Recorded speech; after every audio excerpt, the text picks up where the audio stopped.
नमस्कार। थोड़ा सा बात टूरिज़्म को लेकर के करते हैं। हमारे यहाँ पर एक मिनी नियाग्रा फॉल है, उसके बाद फिर तीरथगढ़ वाटरफॉल है और अभी हादाबाड़ा की काफ़ी चर्चा हो रही है।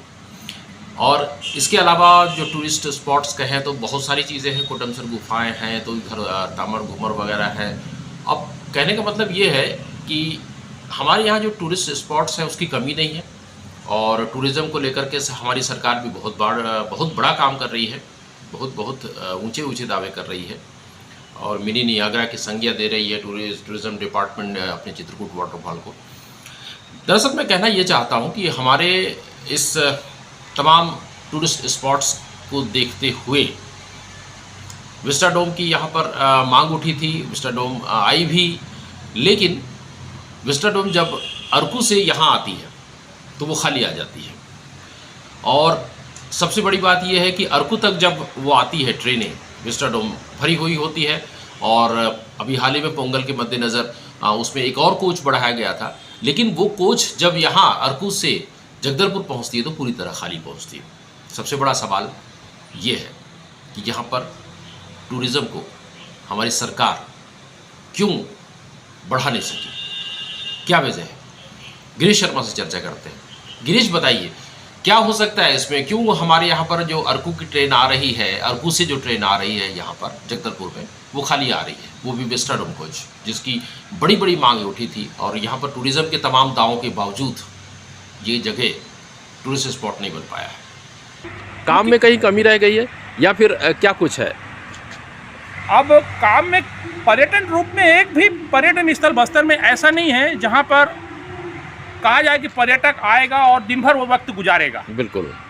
जितने भी जलप्रपात है वो सिर्फ प्राकृतिक तौर पे जो खूबसूरत है उसी का पर्यटन 1 घंटा 2 घंटा या 3 घंटा लुत्फ उठा सकते हैं, या वहाँ के प्राकृतिक सौंदर्य का। सरकार ने पर्यटकों को आकर्षित करने के लिए अन्य कोई भी योजना विकसित नहीं की जिससे कि पर्यटक का मनोरंजन हो सके। गर्मियों में तो सिर्फ पत्थर के ढांचे बन जाते हैं। हाँ, पत्थर के ढांचे भी बन जाते हैं, क्योंकि चित्रकूट जलप्रपात जनवरी के महीने में ही बहुत पतली धारा हो गई है, जो बताती है कि पानी के संकट से जूझ रही है। बिल्कुल। तीरथगढ़ का भी कुछ ऐसा ही हाल है। सरकार इन जलप्रपातों को गर्मी के मौसम में पर्यटकों को आकर्षित करने लायक पानी गिरे, इसकी प्रयास नहीं किया है। बिल्कुल सही। हालत यह है कि इंद्रावती का दोहन की स्थिति यह है कि एनीकेट पे एनीकेट बना रहे हैं विकास के नाम पर, जिससे चित्रकूट जो बस्तर का नियाग्रा के नाम से भी मशहूर है, वह दम तोड़ रहा है। करेक्ट। मतलब पर्यटन के तौर पर एक तरफ सरकार पैसा तो भरमार खर्चा कर रही है, लेकिन वो पर्यटन स्थल के रूप में विकसित हो रहा है या नहीं हो रहा है, इसके लिए चिंता सरकार को नहीं है। बिल्कुल। यही चित्रकूट है जो एक समय रात के वक्त भी पर्यटक चित्रकूट का आनंद ले सके, ऐसी योजना बनाई गई थी जिस पे लाखों खर्चा किए गए थे, लेकिन वह योजना भी दम तोड़ चुकी है। बिल्कुल। हमारे प्रेसिडेंट भी आके ठहरे हुए थे। हाँ, तो मेरा कहने का मतलब है कि बस्तर में नेता बड़े दावे तो करते हैं, लेकिन यह मंथन का विषय है कि क्यों बस्तर अरकू की तरफ पर्यटकों को आकर्षित नहीं कर पा रहा है। जबकि उधर आंध्र प्रदेश सरकार जो है अरकू को एक पर्यटक क्षेत्र में पूरी तरह डेवलप कर चुकी है। उसको 3 कोच लगाने की जरूरत पड़ गई। हाँ, पर्यटन के तौर पे अरकू कितना विकसित हो गया है कि पोंगल के चलते विस्टाडोम की एक अतिरिक्त कोच भी लगानी पड़ गई, लेकिन वही विस्टाडोम कोच जब अरकू से आगे आती है तो उसको सवारी नहीं मिल रहे। और ये पर्यटन के मापदंड का सबसे बेहतरीन मापदंड था ये विस्टाडोम कोच। बिल्कुल। सवारी नहीं मिलना मतलब ये स्पष्ट करता है कि पर्यटक बस्तर से नहीं आ रहे हैं या बस्तर से दूरी बना रहे हैं। बिल्कुल। यह जरूर है कि कुछ सड़क मार्गों से या किधर से आ रहे होंगे, लेकिन विस्टाडोम कोच से नहीं आने का प्रमाण है कि पर्यटन यहाँ फेल हो चुका है। पर्यटन की यहाँ पे जो दावे किए जा रहे हैं वो फेल है।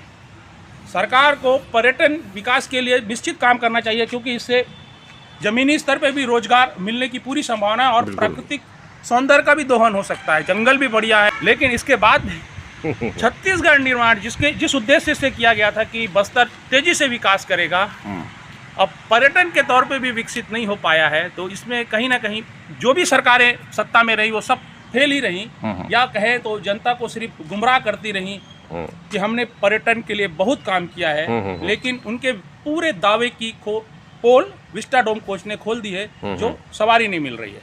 कर पर्यटन को लेकर कुछ संगठनों ने और सरकारी नुमाइंदों ने जरूर माल बनाया, लेकिन यहाँ की जनता को, यहाँ के जो पर्यटन उद्योग को कोई अच्छा लाभ मिल सका, ये नहीं होगा। बस्तर सियान के लिए मैं उपेंद्र।